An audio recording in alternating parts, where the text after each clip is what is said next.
From divine Sister of the Light Devyani sing Isis channelings, keepers of the winds of change, the timeline collapse. If the world seems to be closing in on you or falling apart at the seams, only to be saved at the 11th hour by a glimmer of divine grace.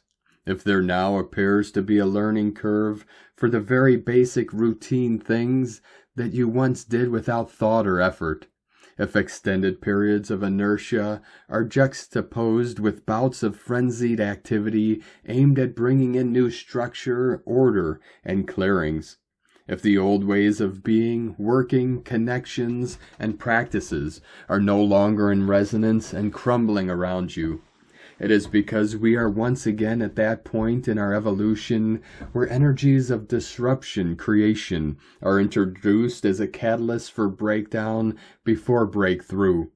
The unicorn, horse energies, and the Pleiadian Wise Women have been showing up regularly in my client sessions and meditations.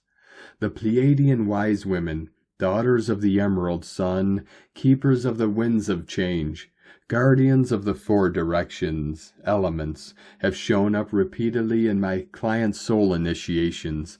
They are responsible for holding the frequency while winds of chaos uproot the foundations we took for granted. The unicorn, horses, bring in their strong electromagnetic fields to bring in healing as we traverse these uncharted waters. The Pleiadian Wise Women, keepers of the winds of change, are being called to the sacred node points of Earth's electromagnetic fields, either physically or in meditation, dream time, deep sleep, when nighttime seems to turn into daybreak instantaneously.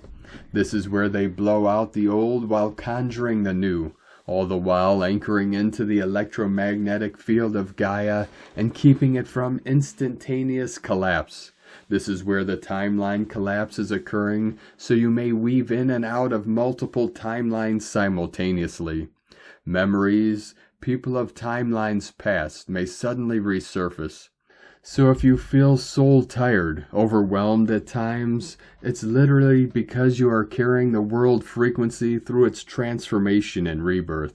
So if you feel lost, without anchor or tools of navigation, tossed about in a chaotic ocean current, this is why you are here at this time. You know in the depth of your heart that you have it in you to navigate these desperate times.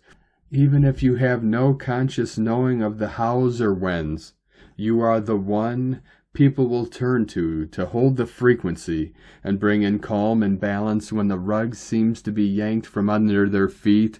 You have done this before, and you will do it again. Ask and the guidance will come. Trust, it will come. Honor the glimmers of grace, synchronicities, signs that answer you. A deeper potential is being birthed within you. Do not sabotage it with the fear of uncertainty. This is the cauldron of chaos that births the new potential within and without. Call in the unicorn, horse energies to balance and heal in case of overwhelm. Visit the sacred sites in meditation, that which you see in your mind's eye, for it is here that you have worked before, and they will not only anchor, heal, and balance you, but also guide you. 2025, year of 9 endings, coincides with the year of the serpent, transformation via death and rebirth. Pluto and Neptune have both changed signs, and Saturn, lord of karma, is flirting with the last anaretic, karmic degree of Pisces, end of the entire zodiac cycle. Since it also conjuncts North Node of Destiny, Saturn is bringing down the very foundations of our lifetime. Think Set of ancient Chem. He killed his brother, the just ruler Osiris, and brought to an end a certain way of being for all. Set was chaos, destructive creation, but instead of viewing him from the very polarized lens of good and evil, what if he was the divine hand sent to stir up the cauldron of chaos to birth the new potential? Osiris's death transformed Isis into the goddess of tantric mysteries of death and resurrection. Horus had to hone his potential as a warrior and king before he could take his place as the new king, light, new age. Osiris was transformed into the king of the underworld, and Anubis transformed his abandonment wounds to become the shaman guiding the soul in the afterlife. On a positive note, as Saturn readies to leave Pisces, look back since early 2023 and where Saturn made you uncomfortable and forced you to erect new, stronger foundations with health, routines, connections, finances, and relationships. If you have been putting in the work in that sector of your life, Saturn will now reward you as the new, stronger foundations begin to pay dividends as Saturn graduates out of Pisces. May your faith be bigger than your fears. May your dreams be bigger than your doubts. Sake Na from IsisChannelings.wordpress.com.